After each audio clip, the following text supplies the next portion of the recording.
з Канады, з прикладу.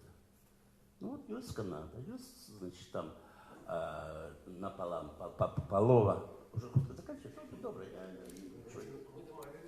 Добрый, я не хочу... Что старт будет короткий. Не, да? мне зараз головне было ущипнуть Павла. Загадать про Андерсона, да? Да. Вот. Я разумею, оговорка идет про креольский национализм. Ні. Про креольских пионеров. Про креольських так само. Зараз іде піонер. Але якраз про тое, что национализм у нас у голове. Национализм повстає на пустым месте, ну ему трошки подставу потребно. И вот, скажем, у Канады две базовые мовы, и там еще аборигены, и все на себе канадцами лічать. Нації канадців. Господар Валентин, ну і як ми зрозуміли, у чим ви не згодні з Павлом? Я широко з тим, що Павел лічить, ну, усходньославянське відрізняється від заходнє, то есть европейское, да? А я хочу сказать, что все национализмы отрозниваются. И белорусский национализм отрознивается от украинского и, ну, от польского, от такого завода. Вашей логики и белорусских национализмов может быть так само безліч. А в принципе, по великому рахунку, вот, скажем, Ян Максимюк, да, зараз узнавляє подляшку мову. Що словник склав і так далі, да? А вот, хотя застающийся и белорусским, да, значит, пишется, за что завгодно, при певних умовах можно обрасти ну, неким мясом национализма. В нашу эпоху национализм повстали. И еще я запытаюсь у Павла, хотя еще не высказался, я просто так накажу, национализмы повстали только в 18 столетии. Значит, выбух национализму, фейверк, який ослепив всю свет, всюду горать.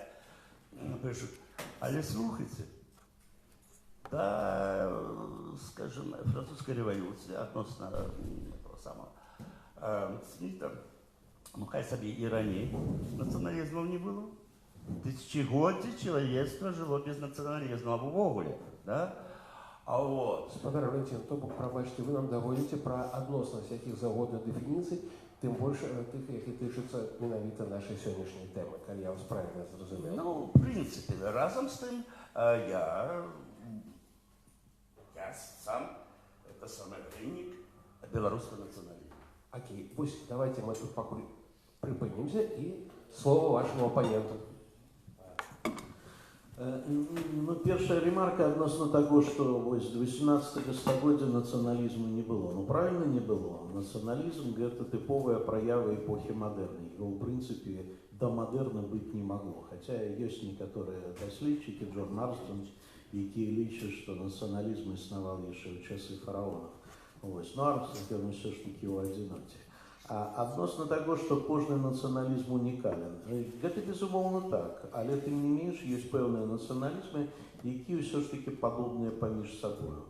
У гэтых адносінах нацыяналізм беларускі падобны на украінскі, літоўскі, латышскі, эстонскі, фінскі, харвацкі, славенскі, чешскі, словацкі і гэтак далей.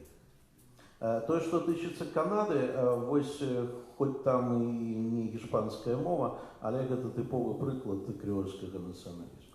Господар Павел, а вам не падаецца, што вы просто, прабачце, вось зараз захапленнем слухаў ваш пералік вось гэтых як бы аналогій, што вы просто як бы робіце сабе як зручнее, то бок падганяеце пад свой канцэпт усе гэтыя разнастайныя рэчы і пастулюеце, што, маўляў, вось беларускі шлях гэта дакладна фінскі. Прабачце, чаму фінскі?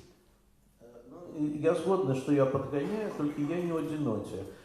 Подгонял так само Эрнст Гельнер, Мирослав Гроб, Хабсбаум, так что тут достатково доследчиков, которые думают так же, как и я.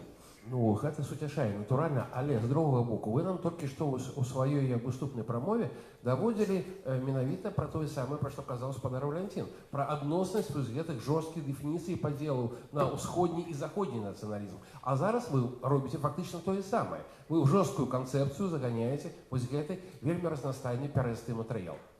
Справа в тым, што генетычна, безумоўна, гэты абодва тыпы нацыяналізму, усходнееўрапейскі, ён не абавязкова усходнеславянскі, не абавязкова славянскі.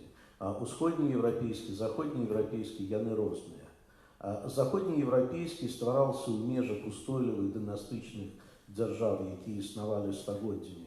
І, ну, як прыклад, Брытанія, Францыя, Іспанія, ось, у якіх культура эліты дастаткова рана, яшчэ ў часы Рэнесансу, адмовілася ад лаціны, ну, не цалкам, але збольшага, і перайшла на гутаркавую мову менавіта гэтай эліты.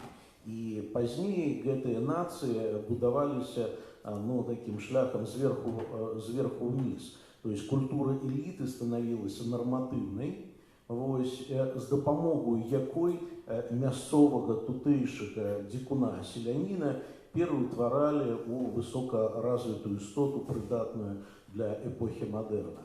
На ўсходзе Европы ўсё прынцыпова інакш. Тут звычайна не было сваёй эліты, ось, а у падмурак нацыянальнай культуры наклалася культура селянства. Менавіта з селянскай мовы выраблялі мову літаратурную, ось, і наяўнасць вось гэтай селянскай мовы заўсёды была падмуркам для таго, каб стварылася нацыянальны рух, а потым і нацыянальная дзяржава. Вось у чым адрозненне.